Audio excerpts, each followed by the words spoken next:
Hey everybody, hello there.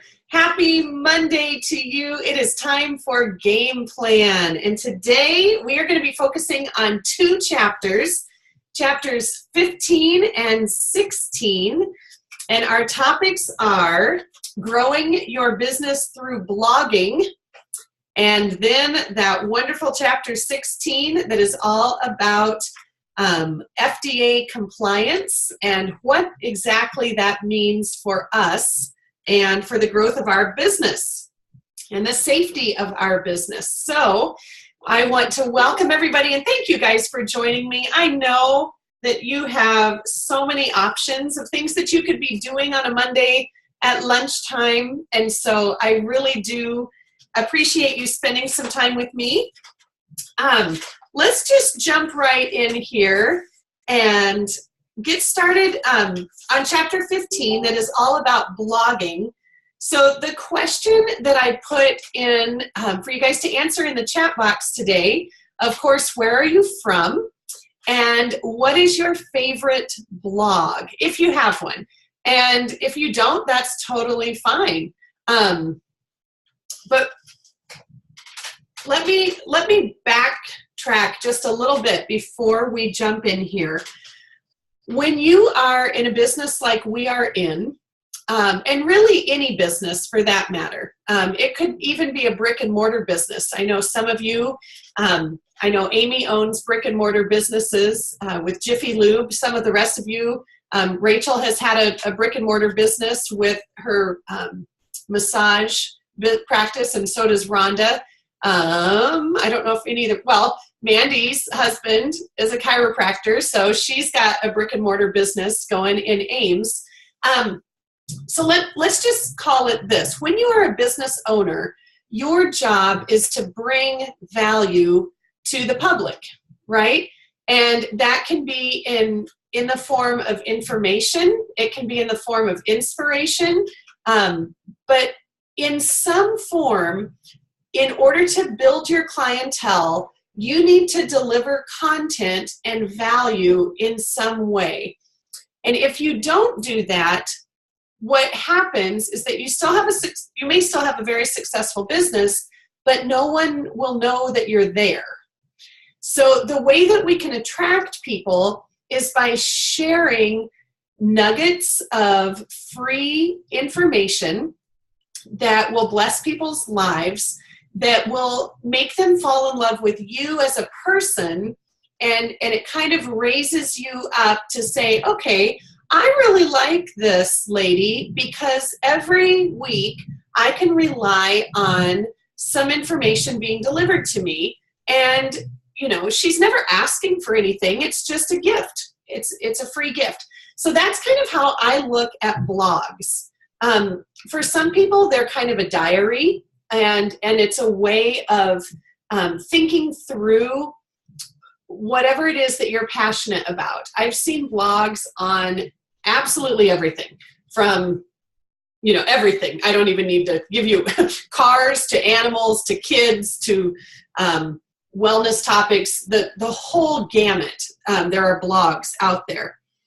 So I have never, actually that's not true. I did start a blog once for our family, and it was more, as the girls were growing up, it was more of a way to share information and stories with my family. It was not anything that I ever intended to go viral or be a big deal.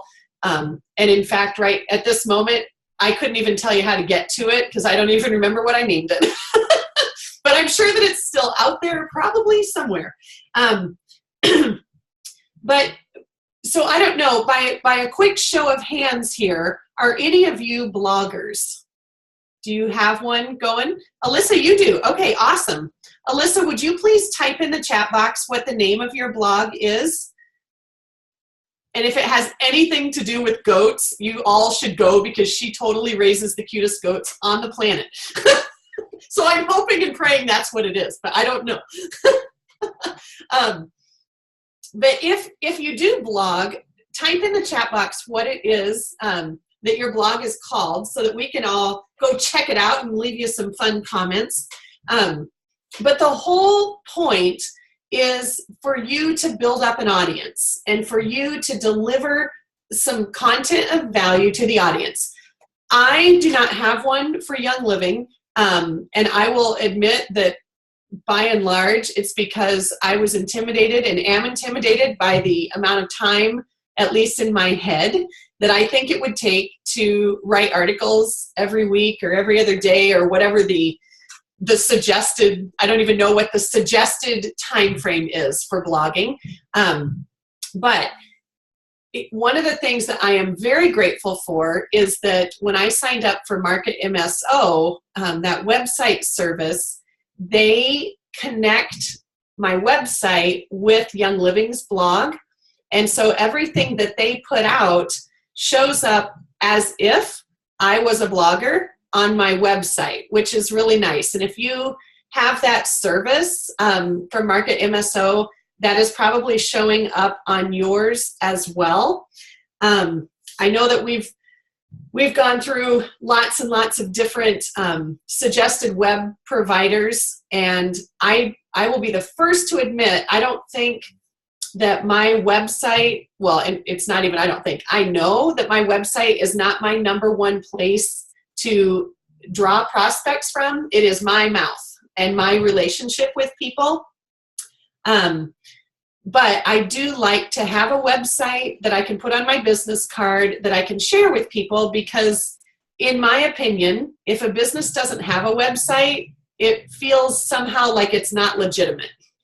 And when I am investigating even a restaurant, if I've never been to one before and I want to learn about it, I'll look up their website. And if they don't have one, I suddenly start thinking, I wonder, is this kind of a fly-by-night thing? So I think it does help us establish credibility, and it's very beneficial. But when you're starting out, I know that some of you are pretty new here. When you are starting out, I do not think that it is absolutely mandatory that you get a website your first 2 months of business. So I do not want you to worry that that is an expense that you need to incur right away. Let that be something that you aspire to get, maybe by the time you're executive or silver. But starting out, you guys, it's just about relationships and contact and having a lot of classes or doing a lot of one-on-ones that is really going to yield you, I think, the most bang for your buck. Now remember, Gameplan Bookclub, this is the world according to Skyla, so you do not have to agree. Hooray! You can totally go your own direction, and that's totally fine. Thank you, Alyssa. I see that you put your blog in there, so that's exciting. You guys, afterwards, everybody check out that Breaking Dawn Ranch homestead. That'll be kind of fun. So, growing your business online. In chapter 15, Sarah Harnish tells the story about Mary Clendenin, and she has a blog that is called The Encouraging Home. So if you, there's lots and lots of fairly well-established bloggers that are top leaders in Young Living. I know that Lindsay Grumont has an enormous following with her blog, and goodness gracious, the name of it right now is escaping me. It's something about healthy mama, something like that. I can look that up later if you want to know that one, or if somebody knows it, you can type it in. But Mary has a blog called The Encouraging Home, and it's got over 100,000 followers. Okay, so we're talking about a big audience. Oh, thank you, Cammie. Homemade Mommy. That's it. So here's the thing. The first question that you need to ask is, how did she get 100,000 followers? And in order to understand that, you have to understand what we talked about right at the beginning, giving value. You have to put out content that people want. And then you ask people to share that blog with others so that you can attract more followers, okay? So word of mouth marketing is one of the most powerful ways to promote your products, okay? It's probably the old school way. It's what I have done which was pretty much all word of mouth marketing. But none of us can deny that the power of the internet is huge. And if we don't tap into what is available, we're probably not taking advantage of everything that is out there. So it's about building relationships, gaining trust, and caring about people. So we do those same three things both online and in person, okay? If you have a passion for helping others improve their lives, you will more than likely see a paycheck in return. And I always tell people, I heard this from someone, and I don't remember who, but your paycheck is a direct reflection of how many lives you have impacted that month. So if you want to grow your paycheck, you simply need to be in front of more people, okay? Whether that's online or in person, you cannot grow your paycheck if you're not impacting people's lives. It's just as simple as that, okay? So if you're wanting to consider starting a blog, the first thing that I recommend is that you be 100% you, okay? You be authentically you. So think about, what is your niche? What areas of health and wellness or business and entrepreneurship or beauty and fitness, what is it that when you start thinking about that specific area, you just get completely ramped up? You're so excited, okay? And if you know that area already, put that in the chat box so that I can see what your niche area is. And here's the biggest thing that we have to remember. You don't have to be all of them, you guys. It's okay to pick your area. Perfect, Amy. Amy says fitness and healthy eating. I love it. And what a wonderful niche market. I mean, my gosh, think of all of the areas that you can target where people that are interested in fitness and healthy eating are going to show up. So that means Amy does not have to be an expert with how to use oils with alpacas. And it's okay. All right, we're going to release her from that. And she's going to let somebody else do that class, okay?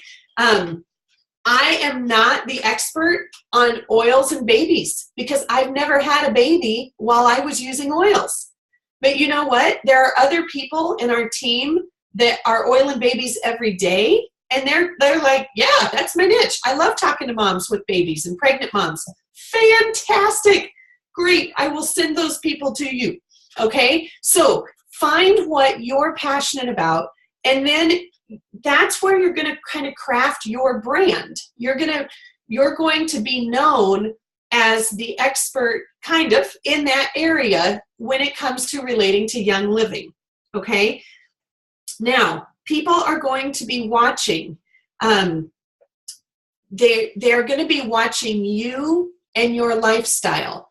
But here's Sarah, or actually this is Mary's suggestion, Mary Clintonen. She says, you want to brand yourself, but not your company. Now this is huge, you guys. We do not need another blog that says Young Living Oils for a header. Okay, Young Living already has that covered. But we want to follow you because of your niche. So if Amy decides to do a blog about fitness and healthy eating, I want to read articles about Amy's experiences, maybe with different workout plans. I want to see pictures of her lunch and get meal ideas. I want to know, where in the world do you find grass-fed protein powder? You know, what's your best, maybe that's a bad example because we have a protein powder, but something, grass-fed collagen, let's say, that's a healthy thing that we add to stuff. And so I'm going to look to Amy to be the expert in that area, but I do not think every single post that Amy puts up should be about Deep Relief, Ningxia Red, Cool Azul, over and over and over, because if I'm just a reader, I'm quickly going to figure out like, dude, she's just trying to hook me in this company, and that feels almost like a bait. So you've got to have value that is outside of Young Living. That's why, Lindsay Gramont created Homemade Mommy, and she's got, I don't know, 500,000 followers. Her blog is enormous. And she didn't do it because she posted about Young Living every day. She did it because she talked about cloth diapers, and she talked about, fitness during pregnancy and how to pack a healthy lunch. And she got all of these people interested. And then every now and then there's a little post about, oh, by the way, I really like Panaway or something that might, Tender Tush diaper cream. And then it creates all this talk. Oh, what is that? Where do you get it? And she can do her online magic and enroll, 200 people at a time at the drop of a hat.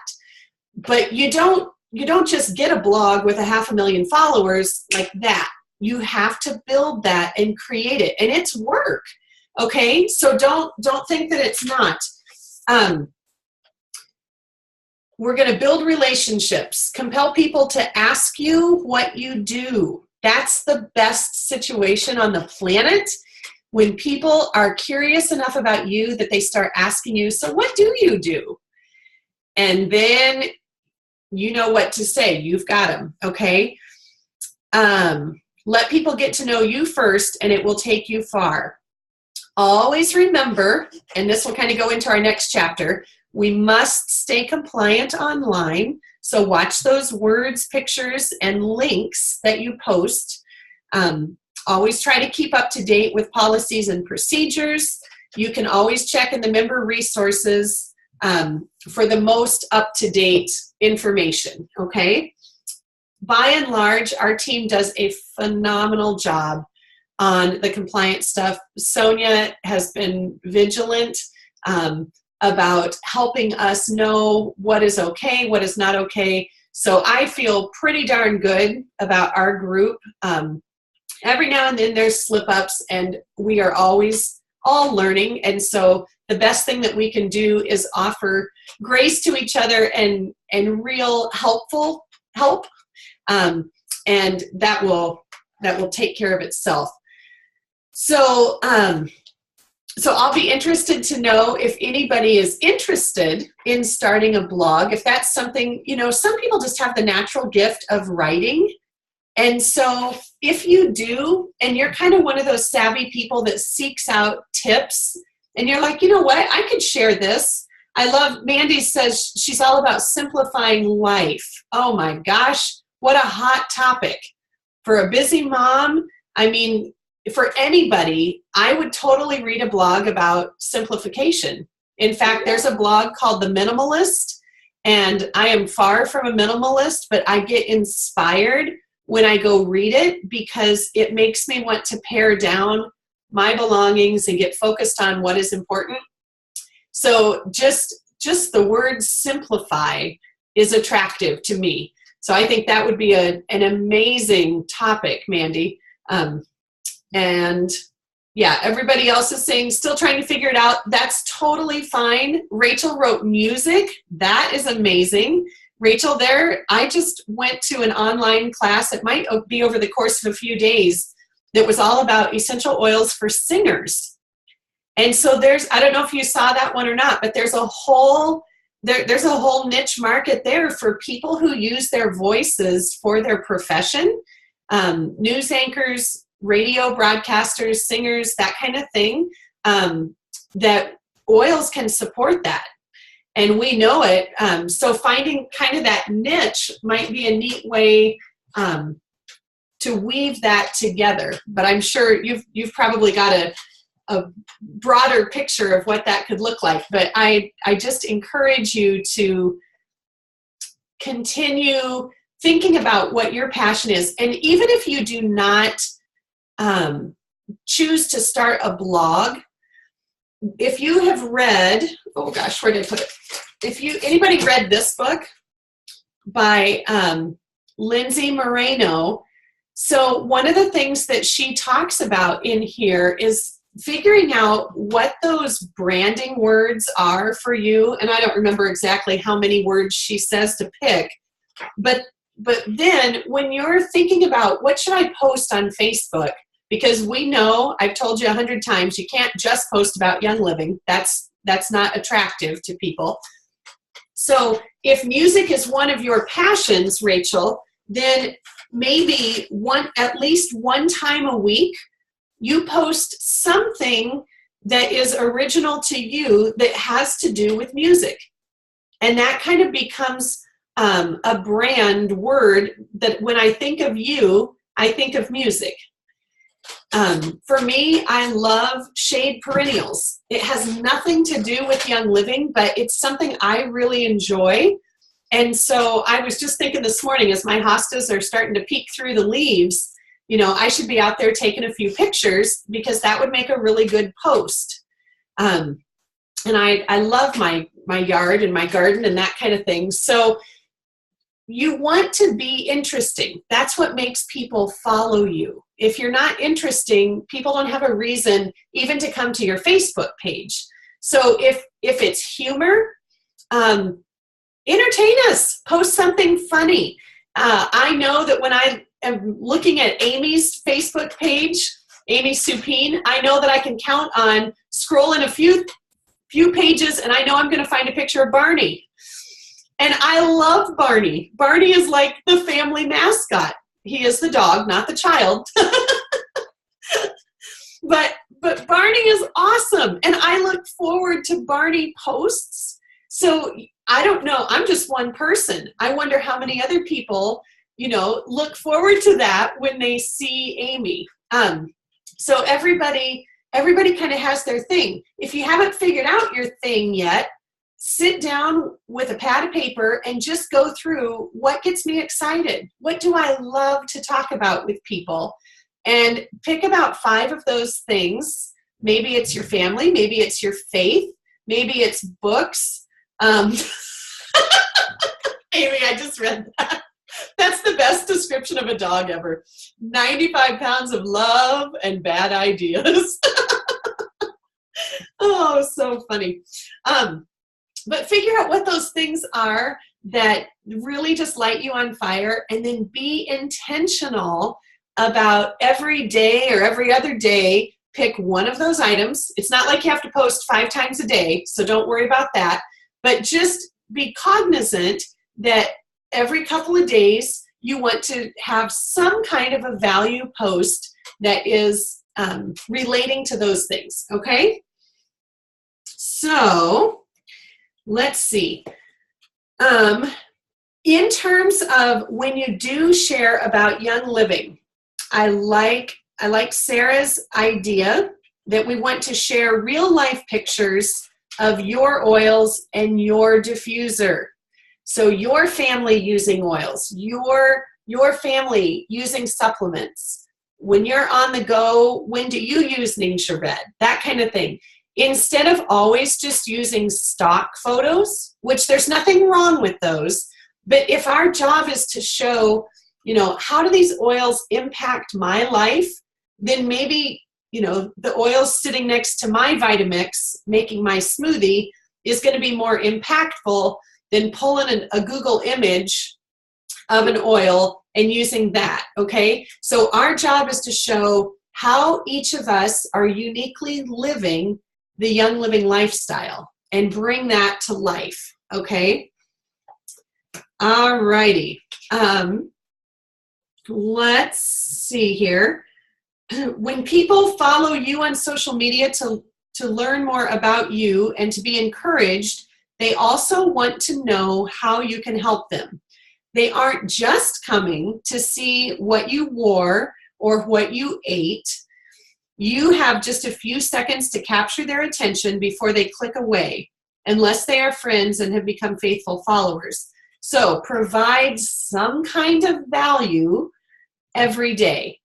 And you got to know that the way Facebook metrics work, not all of your friends are going to see all of your posts. So the number one thing I will advise you is never ever take offense if you put something out there and you're like, this is gold, you know, this is going to be my post, and you get 3 likes. Don't run away with your tail between your legs and think, oh my gosh, it's never going to work. It's okay. You know, there's things that we can do to help each other. You remember when we talk in our blast training? Yeah, we can spray the room. in our blast training, when we talk about crowdsourcing support. So if somebody puts a post up that is Young Living related, what I like to do, and you guys have seen me do it, is I like to give them a like. I like to make a comment as though, I'm going to use Sheila for an example. If Sheila posts something about thieves cleaner, I would try to make a comment that Sheila's friends who are not members would not know that I am already a member. So I would just try to lend support and say, oh my gosh, you know, it sounds like that must smell really good. Or maybe, you know, I've tried this and it is the most inexpensive cleaner I've ever found that's, you know, non-toxic. Something that doesn't say, oh yeah, I'm a diamond in Young Living and I think you should buy this too. Like, that would be ridiculous, right? So do whatever you can do to lend support to each other. And we know, if you don't know, let me teach you, the more comments that a post gets, the higher it will go in the visibility arena with your friends. It has nothing to do with likes. So if you're just going through liking things, that doesn't help each other. You have to leave a comment in order to boost it up and make it more visible, okay? And I know comments take time, but it's all relative, right? Like, social media is pretty darn easy. You're not going to break a sweat typing a 4-word reply. So just go ahead and do it, okay? This is super important. Your post should be positive, encouraging, and motivational. People are going to be curious about you and want to get in on whatever it is that makes you this happy person who is spreading joy, light, and encouragement. Okay, let's talk about this for a second. I know that not all of our lives are perfect. I know this, okay? Mine isn't. But, and, I won't say but, and I choose to filter what I put out because the world has enough negativity. It doesn't need me to chime in on that. I choose consciously to only put out positive things. It's something I decide up here. Now, are there times when I feel like making a post that I just want to, you know, beat on somebody? Of course. But I refrain because I have an excellent filter. Okay? And I can pray and I can deal with that in another way. Hello. So there's other ways that you can handle negativity. Journal about it. Put it in a diary. But you guys, once you put it out on social media, you cannot take it back. You can go back next week and delete it, but guess what? That doesn't remove it from people's minds who already saw it. So just use a filter. Be mature, have posture in your business, have a little self-respect, and be the kind of person on social media that you want to attract. That's probably the biggest thing, right? So if you want to attract a bunch of negative Nellies, then rock your world, you'll get them, believe me, because everybody's waiting to jump on that train because it's super easy. It's the path of least resistance to whine and complain together. But I choose to take the road less traveled, which is the road of encouragement and positivity, because that is attractive. And I'm so freaking proud of each of you when I see you post things that make this world a better place. And I'm like, yeah, that's my team. Awesome. I think that's fantastic. So just remember that every time before you hit post, just ask yourself, is this going to attract the kind of people that I want to attract to my team? Because like attracts like, okay? I don't know if Sarah talks about it here, but certainly it's something that Eric Worre talks about, that about 1 in every 5 posts should be about your business. So you got to have 4 other things that are interesting and valuable, and then about every 5th post can be something Young Living related, okay? So it might be about a class that you're having, it might be about a favorite product of the week, an interesting tidbit that you learned. I love it when people post pictures after they've been at an event. Rachel, you did a stellar job of that after the Kansas City event. Your pictures were spot on. So just whatever it is that can create that interest, we want to do that. What else here? Let's see. So Sarah's got steps in here on page 137 about how to start a blog. Obviously, you're not going to want that instruction from me because I haven't done that. So if anybody gets the urge to start one, I want you to let us know so that we can cheer you on. By all means, post that on the Heroes page or on the Kind Crew page so that we can help encourage you. But she's got steps there how to go about that. She talks about the importance of an email list. This is something that is very beneficial. As you put valuable content out, it might even be a Zoom webinar. You can have it be free, but you can collect people's name and email, and primarily this would be of interest for those in your circle that are not already Young Living members, obviously. But the more people that you can collect, the better, because then when you want to do a special incentive or promo, you've already got a list of potentials that you can blast an email alert out to, okay? And that's a far more targeted group than putting it on your Facebook page, because they have already come to you seeking information. So check out that part on page 138 about creating a list. The last section there in chapter 15 is about how to support your team online. I think that several of you are probably familiar with the concept, but let me give you my 2 cents here. We have the Healthwise Heroes group. That's my group. We also have Sonia's group, which is Abundance with Young Living, and several of you also have your team pages. I am all for you having your team pages if they are active and hoppin' groups, and there's a lot of valuable content being shared. And if it is, maybe most importantly, I should say, if it's something you enjoy doing. Okay, some people have come to me and said, I started a Facebook group. I don't know what I'm going to put in it. I guess I'm just going to copy and paste whatever you put in yours. And they make it sound like it's a burden. And here's the thing. If it's a burden, don't do it. Just direct people to the Heroes page or to your upline or to the Abundance page or wherever you are in the group.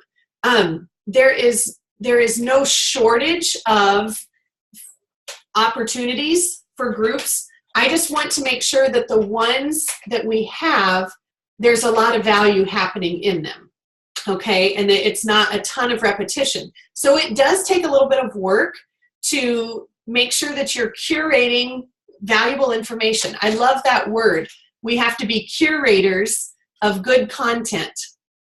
And that means you, as the administrator, have the responsibility to sift through everything that you see out there and disseminate it down into that which is helpful for your team. And you know your team better than anybody because you're the most intimately connected, okay? So if that is something that is a pleasure for you, by all means do it, because it will draw your team closer together it will unify you and develop that camaraderie that I think is essential. But if you're at the point where it feels like a burden, please do not worry about it. Just make sure that everybody has the opportunity to join another group, okay? In the groups, you are also responsible for your page for keeping it compliant. So you get to be the coach and the gentle guide to help them learn how. I had a perfect example last night or this morning, I can't remember, but I enrolled 2 of my high school classmates last weekend when I was over in Council Bluffs, and one of them posted a question about which oils are good for sunburn. Great question, very typical question for a new member, but she's only been a member for about 7 days. So, I was at the event this weekend, so I didn't see the post until, I don't remember if it was last night or this morning. A couple of people had answered her, which, thank you, that was gracious, but we know that that question was not compliant, right? So I want you to go to the Heroes page, and I want you to see how I handled that. Number 1, I didn't blast her, okay? I didn't delete it. I used it as a teaching opportunity, and I said, hey, Joyce, I made sure that I used her name, okay? And I said, great question. I want to affirm her because, gosh darn it, yes, I want her using the oils, right? And yes, we have oils for sunburn. So I affirmed her. I said, you know, I know that it's early on. I just want to ask if you could possibly reword this so that we can keep it compliant. This is something we have to do online. And I gave her the words to use. So make it easy. Don't make this hard. I said, if you could just ask what oils support the skin in the summer, we'll know what you mean. And I said, and by the way, these are my best recommendations for skin support. And then I posted that right in the comments so everybody can see it. But then I also sent her a private message. And I said, Joyce, I just wanted to let you know, not picking on you at all. This is what we were talking about with that FDA compliance stuff. And, you know, thank you so much. She edited that thing like within seconds when I posted that. So it was all fixed. But I'm leaving that up there because that is a wonderful teaching opportunity. Now, no feelings are hurt. She's confident. In fact, it wasn't because of that. It was because of another post. She signed up for ER. But it's all about making this a great entry experience and using those teaching opportunities for your team. So let's see. In order to keep things organized, the files section on your page is a great way to put information that we use frequently. And you can create your own documents. If you've got some favorite things on your team that you like to use, just tuck those away. I have really, really enjoyed the organization of having a table of contents on the pages. And so there's a pinned post that has a welcome letter and a welcome, in some cases, a welcome video. And then I always put a link to the table of contents. Now, for you guys that are adding members to the Heroes page, what I would love to see happening is for people to be introducing themselves on that pinned post. And I know that when you're on a phone, you don't always see the pinned post because it gets buried and you have to click on it. But somewhere in there, there's a little introductory thing that says, hey, you know, share a little bit about yourself if you're new to the page. Sometimes people need you to introduce them and kind of give a gracious welcome, just like you would if you're bringing someone into your home and you introduce them to the people that are already at the party. That's kind of how I visualize that. Let me go to a question here. Rachel says, Skyla, do you do the same thing with non-members on your personal page that ask a non-compliant question? No, I don't. And that's a good question, Rachel. On my personal page, I would probably send, because they have zero clue of the FDA rules, so I would probably delete it because it's on my page, and I would send them a private message, and I would handle that one either on the phone or offline. my personal page is like my house. Okay, that's what I want you to think of yours. If anybody ever posts anything that you are uncomfortable with, and I don't care if it's Young Living related or if it's political related, you have the power to hit the delete button, and it's okay. It's not the end of the world. So I probably wouldn't let that stay up if it was not compliant, because I guarantee you, Young Living Corporate has people that comb through our profiles and they are watching. So I will take responsibility for that as my home turf and make sure that that's very clean. When we add people to the Heroes page, you want us to do that on the pinned post.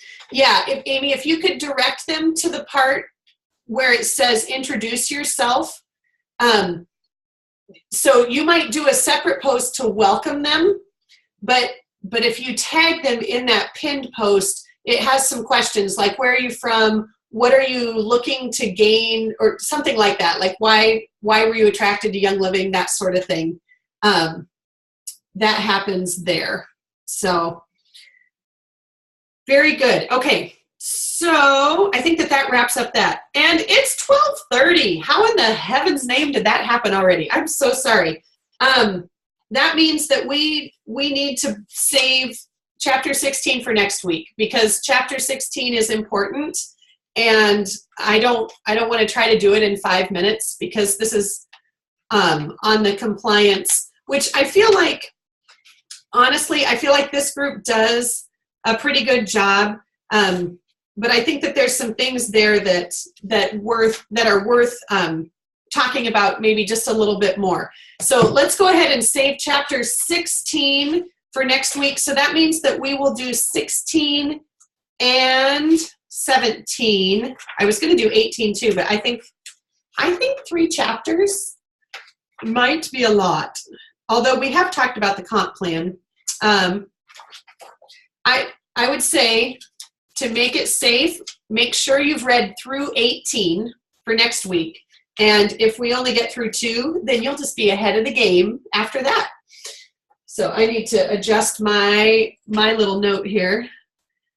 Today is April. What is today? The 10th. Why? I never know what day it is. It's the 10th. Oh my gosh. I have a calendar for a reason. Very good. Okay, so 16 and 17, maybe 18 for next week. All right. Thank you so much for joining.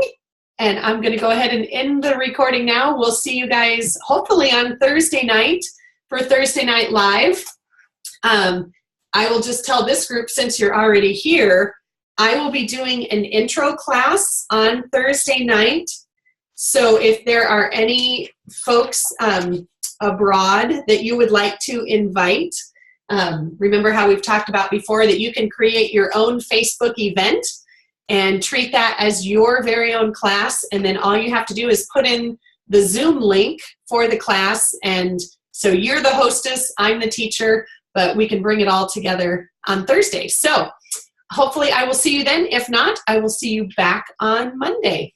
So have a great week, everybody.